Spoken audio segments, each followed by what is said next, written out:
Sa NCAA naman, nagpakita ng tibay at clutch performance ang Perpetual Health Altas sa kanilang 81-74 na panalo kontra JRU Heavy Bombers na nagbigay sa kanila ng tiket sa Final Four ng NCAA Season 101 sa kabila ng pagbagsak ng Kalamangan sa huling quarter. Pinanatili ng Altas ang focus at kontrol sa laro na pinangunahan ni Namar Gojo Cruz at Patrick Sleet na nagpatunay na kaya nilang tumindig sa semifinal.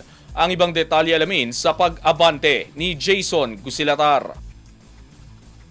Aabante na sa Final Four ng NCAA Season 101 Men's Basketball ang University of Perpetual Health Altas matapos talunin ang Jose Rizal University Heavy Bombers 81-74 sa kanilang quarterfinals match nitong Huwebes sa SM Mall of Asia Arena sa Pasay City. Bumida si Mark Gojo Cruz para sa Altas sa kanyang 23 points, kabilang ang 4 na 3-pointer para pamunuan ang opensa ng kupunan. Nag-ambag naman si Patrick Sleet ng double-double performance na 14 points at 10 assists, kasama ng 6 na rebounds at 2 steals. Umiskor din si Sean Orgo ng 10 points para sa Perpetual.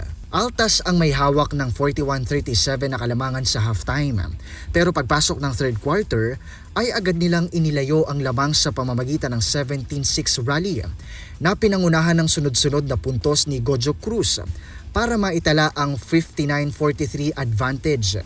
Nagbanta pa ang Heavy Bombers sa huling yugto ng laro matapos mapababa ang Kalamangan sa 3 puntos, 70-73.